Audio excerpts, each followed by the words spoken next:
ये कहानी है उस चेहरे की जिसे देखकर दुनिया मुस्कान का मतलब समझती थी, पर किसी ने नहीं देखा उस दिल को जो हर पल दर्द से जूझ रहा था। जब वह पर्दे पर आई तो लोगों ने कहा, अप्सरा धरती पर उतर आई है। जब वह हंसी तो लगा, अब दुख नाम की कोई चीज़ ही नहीं रही। जब वह रोई तो लगा, ये अभिनय नहीं, यह तो सचमुच का दर्द है। पर असली सच ये था, मधुबाला जब हंस रही थी तब भी दुखी थी, जब मशहूर हो रही थी तब भी अकेली थी, जब प्रेम कर रही थी तब भी अधूरी थी, और जब सांस ले रही थी तब भी बीमार थी। 36 साल की छोटी उम्र, सुंदरता की बुलंदी, प्रसिद्धि का शोर, लेकिन इनके बीच एक खामोश लड़ाई जिसे सिर्फ उनका दिल जानता था। दिल में छेद लेकर जन्मी यह लड़की टूटी चप्पलों से स्टूडियो तक चली, पिता की शक्ति में पली, फिल्मी रोशनी में चमकी, प्रेम में डूबी, फिर बिछड़ गई और अंत में दुनिया को हंसाते हंसाते खुद खामोशी में खो गई। लोग कहते हैं दर्द महान कलाकारों को जन्म देता है, पर रहते रहते वही दर्द उन्हें समय से पहले विदा भी कर देता है। क्या आप जानते हैं, जिस लबों की मुस्कान करोड़ों दिलों पर राज करती थी, वही मुस्कान हर रात तकिए में भीग कर सोती थी। जिस प्रेम कहानी को अखबारों ने लिखा, उस प्रेम कहानी का अंत कभी किसी ने नहीं सुना था। जिस खूबसूरती की मिसालें दी गई, उस खूबसूरती को आईने में देखकर खुद मधुबाला कभी डर भी जाती थी कि क्या ये सुंदरता भी उन्हें बचा पाएगी। नहीं, क्योंकि जीवन ने उन्हें सुंदरता तो दी, पर जिंदगी को पूरा जीने की मोहलत नहीं दी। आज भी जब सिनेमा जगत में उनके जैसा चेहरा याद किया जाता है तो आंखों में चमक ज़रूर आती है, पर दिल में एक सवाल भी उठता है कि क्या चमक और मुस्कान ही सचमुच जिंदगी की पूरी कहानी होती है। नहीं, कभी कभी सच मुस्कान के ठीक पीछे छुपा होता है, और हम आज उस मुस्कान के पीछे के सच, दर्द और संघर्ष के पन्ने खोलने वाले हैं। यह कहानी सिर्फ एक सितारे की नहीं, यह उस इंसान की कहानी है जिसने दुनिया को हंसाया, पर खुद को बचाने की ताकत और वक्त कभी नहीं पा सकी। देखिए, मधुबाला की ज़िंदगी का वह अनसुना सच जो ना किताबों में मिला, ना अखबारों में लिखा गया, ना किसी मंच से बोला गया, सिर्फ लोगों की बातों में जिंदा रहा और उनकी आंखों में महसूस किया गया। तो चलिए शुरू करते हैं उस सत्य की यात्रा जहाँ सुंदरता एक कहानी है और संघर्ष एक इतिहास।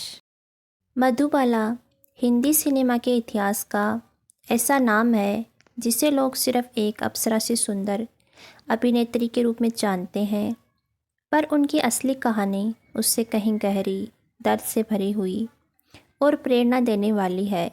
उनका जन्म दिल्ली के एक साधारण मुस्लिम परिवार में हुआ। उनका असली नाम मुमताज़ बेगम जहां देहलवी था।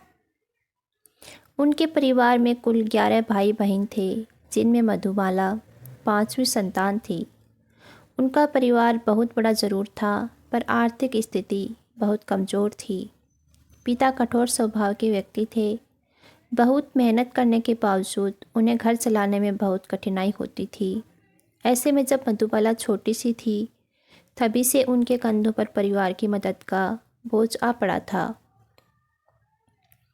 दिल्ली में रहने के समय ही परिवार बार बार मुसीबतों में घिरता रहता था। कभी किराए का घर खाली करने का डर, कभी खाने पीने की कमी, कभी पिता का तनावपूर्ण व्यवहार। हर दिन एक नया संघर्ष लेकर आता था।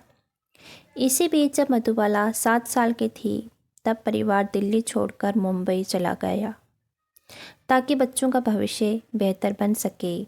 पर यहाँ भी मुश्किलें उनका पीछा नहीं छोड़ती। मुंबई आने के बाद पिता ने काम ढूंढा, पर ज़्यादा सफलता नहीं मिली। परिवार की हालत और भी तंग होने लगी। तभी मधुबाला की सुंदरता, मासूमियत और कैमरे के सामने स्वाभाविक अभिनय की क्षमता को देखते हुए पिता ने उन्हें फिल्मों में काम दिलाने का निश्चय किया। पिता खुद प्रतिभा की खोज में स्टूडियो स्टूडियो घूमते और छोटी सी मुमताज़ मधुबाला को ऑडिशन दिलाते। उनका पहला काम बाल कलाकार के रूप में वर्ष 1942 में फिल्म बसंत में मिला। यह फिल्म उस समय की एक बड़ी सफल फिल्म साबित हुई। मधुबाला की मासूम अदाकारी ने लोगों का ध्यान उनकी ओर खींचा। इसके बाद उन्हें दूसरी फिल्मों में भी बाल कलाकार की भूमिकाएं मिलने लगी, जिनमें मुमताज़ महल, धन्ना भगत, राजपुतानी, फुलवारी, पुजारी जैसी फिल्में शामिल थी। लेकिन बाल कलाकार की कमाई इतनी भी नहीं थी कि परिवार की सारी परेशानियां दूर हो सकें। फिर भी पिता के लिए यह एक उम्मीद की शुरुआत बन चुकी थी। मधुबाला की आंखों में भी सपनों का एक नया सूरज उगने लगा था, भले ही संघर्ष जारी हो। वर्ष 1947 में उन्हें पहली बार नायिका हीरोइन के रूप में फिल्म नीलकमल में काम मिला, जिसमें उनके साथ राज कपूर जैसे अभिनेता थे। इसी फिल्म के दौरान राज कपूर ने उनकी सुंदरता और अभिनय से प्रभावित होकर संभवतः उस समय मशहूर निर्माता व कलाकारों तक उनका परिचय पहुंचाने में मदद की।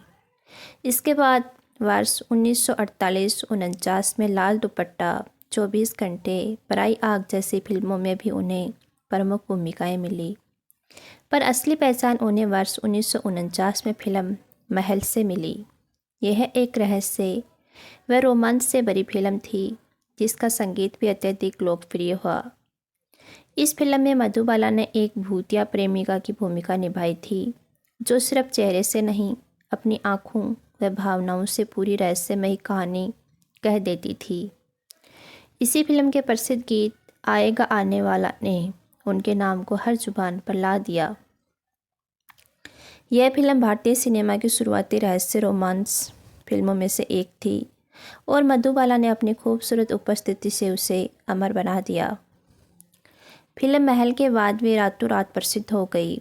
अब निर्माता उन्हें बड़ी बड़ी फिल्मों में मुख्य नायिका के रूप में लेने लगे।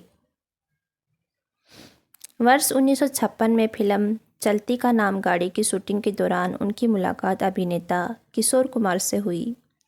किशोर कुमार एक जिंदा दिल गायक अभिनेता थे। उनकी मस्ती भरी बातें मधुबाला को भीतर से हंसा देती। यह वह समय था जब मधुबाला असल में एक सहारे और सच्चे प्रेम की खोज में थी, क्योंकि स्टार बनने के बाद भी असली खुशी और मन का साथी उन्हें अभी तक नहीं मिला था। चलती का नाम गाड़ी एक हास्य संगीत प्रधान फिल्म थी और किशोर कुमार के साथ मधुबाला की जोड़ी दर्शकों को बहुत पसंद आई। इसी फिल्म ने उन्हें पर्दे पर जहां खूब हंसाया, वहीं पर्दे के पीछे एक कोमल प्रेम की शुरुआत भी की। पर किसे पता था कि यह प्रेम आसान न होगा। उसी दशक में मधुबाला की ज़िंदगी में अभिनेता दिलीप कुमार का प्रवेश बहुत महत्वपूर्ण था। दिलीप कुमार उस समय के सबसे गंभीर और श्रेष्ठ अभिनेता माने जाते थे। मधुबाला उनके अभिनय और व्यक्तित्व से आकर्षित थी। दिलीप कुमार भी उनकी सुंदरता, सादगी और अभिनय से प्रभावित थे। दोनों के बीच प्रेम की शुरुआत हो चुकी थी, पर एक बड़ा तूफान तब आया जब वर्ष 1957-58 में फिल्म नया दौर की शूटिंग के दौरान पिता ने दिलीप कुमार और फिल्म निर्माता के बीच विवाद हो गया। नया दौर की शूटिंग को लेकर मधुबाला, दिलीप कुमार और फिल्म निर्माता एक साथ आउटडोर शूटिंग पर जाना चाहते थे, पर पिता नहीं माने। पिता चाहते थे कि उनकी बेटी घर से दूर न रहे, क्योंकि स्वास्थ्य को लेकर उन्हें पहले से कुछ चिंता महसूस होने लगी थी। पर उस समय बीमारी का असली रूप छुपा हुआ था, जिसे केवल किस्मत जानती थी। पिता और दिलीप कुमार के बीच मनमुटाव इतना बढ़ा कि रिश्ता टूटने की कगार पर आ गया। अंत में मधुबाला आउटडोर शूट पर न जा सकी और नया दौर फिल्म से उन्हें हटना पड़ा। दिलीप कुमार ने अदालत में फिल्म निर्माता का पक्ष लिया और मधुबाला के पिता के व्यवहार के विरुद्ध बयान दिया। यह घटना मधुबाला के लिए अंदर से गहरा आघात थी, क्योंकि उन्हें विश्वास था कि दिलीप कुमार उनका साथ देंगे, पर उनके न मिल सकने वाले रास्तों की दीवार अब और ऊंची हो चुकी थी। रिश्ता टूट गया, और इसके साथ ही उसके मुस्कुराते चेहरे के पीछे छुपी पीड़ा और गहरी हो गई। यह उनके जीवन का सबसे बड़ा भावनात्मक मोड़ था। वे प्रेम तो चाहती थी, पर परिवार का साथ छोड़ने की स्थिति उन्हें संभव नहीं लगती थी, क्योंकि पिता पर निर्भर बड़े परिवार के प्रति भी अनदेखी नहीं कर सकती थी। लोकप्रियता के शोर में उनका मन बहुत अकेला हो गया था। उन दिनों सबने उनका चेहरा देखा, पर दिल का घाव बहुत कम लोगों ने पढ़ा। असल में मधुबाला को बचपन से ही हृदय दिल की गंभीर बीमारी थी। इसे मेडिकल भाषा में वेंट्रिक्युलर सेप्टल डिफेक्ट कहा जाता है। इसमें दिल के अंदर एक छेद होता है जिससे रक्त का प्रवाह सही तरीके से नहीं हो पाता। पर उनके परिवार ने यह बात लंबे समय तक मीडिया और फिल्मी दुनिया से छुपा कर रखी, ताकि उनका कैरियर प्रभावित न हो और काम मिलना बंद न हो। पर किशोरावस्था के बाद और ख़ासकर 1950 के मध्य से यह बीमारी धीरे धीरे गंभीर रूप लेने लगी। तेज़ काम, लंबी शूटिंग, भावनात्मक तनाव और बेमेल जीवन शैली ने इस बीमारी को और बढ़ा दिया। मधुबाला की सांसें फूलने लगी थी, खांसी में खून आने की शिकायत भी शुरू हो चुकी थी, लेकिन वे हर दर्द सहते हुए भी कैमरे के सामने सिर्फ मुस्कुराती थी, क्योंकि यही मुस्कान अब उनके परिवार के भोजन, सपनों और उम्मीद की गारंटी बन चुकी थी। डॉक्टर ने उनके पिता को पहले ही बता दिया था कि मधुबाला बहुत ज़्यादा देर तक काम के बोझ और तनाव को नहीं झेल पाएगी। उन्हें आराम की ज़रूरत है, लेकिन मधुबाला का कैरियर उस समय तेज़ी पर था। परिवार को पैसों की ज़रूरत भी लगातार बनी रहती और दिल की बीमारी को ठीक करने के लिए तब अच्छे इलाज उपलब्ध तो थे, पर बहुत महंगे थे और सफलता की गारंटी भी कम होती।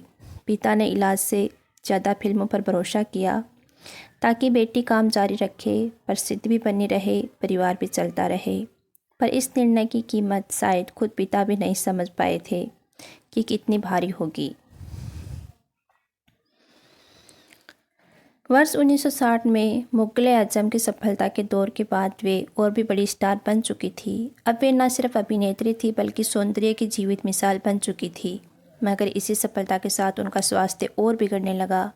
इसी दौरान किशोर कुमार ने उनका साथ दिया और मधुबाला से विवाह का प्रस्ताव रखा। पर पिता ने इस रिश्ते से खुश नहीं थे, क्योंकि किशोर कुमार पहले एक विवाह से अलग हो चुके थे। पिता को डर था कि कहीं ये रिश्ता भी नहीं टिका तो बेटी भावनात्मक रूप से और कमज़ोर हो जाएगी। लेकिन मधुबाला किशोर कुमार में एक पुरुष नहीं, एक दोस्त, हंसी का सहारा और भावनात्मक शांति देख रही थी। आखिरकार वर्ष 1960 में दोनों का विवाह हो गया। शादी के बाद लोग सोचने लगे थे कि मधुबाला का जीवन अब खुशहाल होगा, पर असली कहानी अभी भी संघर्ष के अगले चरण में प्रवेश कर रही थी। शादी के कुछ ही समय बाद डॉक्टर ने साफ कह दिया कि मधुबाला अब फिल्मों में काम नहीं कर सकती। उन्हें पूरा आराम और विशेष इलाज चाहिए। दिल की बीमारी ने फेफड़ों तक प्रभाव डाल दिया था। ऐसा भी कहा जाता है कि शादी के बाद मधुबाला लंदन बेहतर इलाज के लिए जाना चाहती थी, किंतु पिता की सहमति और संसाधनों की कमी के कारण यह संभव नहीं हो सका। दूसरी ओर किशोर कुमार मधुबाला से बहुत प्रेम करते थे, पर काम और फिल्मी प्रतिबद्धताओं के चलते वे लगातार साथ नहीं रह सकते थे। वर्ष 1969 23 फरवरी की सुबह मधुबाला ने अपनी अंतिम सांस ली। उम्र मात्र 36 वर्ष। इतनी कम उम्र में निधन का कारण वही दिल की बीमारी थी जिसने बचपन से उनके खून में अपनी खामोश दस्तक लिख रखी थी और आखिर में जीवन की पुस्तक बंद कर दी। उन्हें सांता क्रूज के कब्रिस्तान में दफन किया गया। उनके भाई बहन, परिवार और पूरा सिनेमा जगत सन्न रह गया था। उनकी मौत का दुख इसलिए भी और गहरा था क्योंकि दुनिया ने उन्हें कभी कमज़ोर या बीमार चेहरे के साथ देखा ही नहीं था। उन्होंने आखिर तक अपने दर्द को राज ही रहने दिया, इसलिए दुनिया के लिए भी अचानक बुझते हुए तारे की तरह विदा हो गई।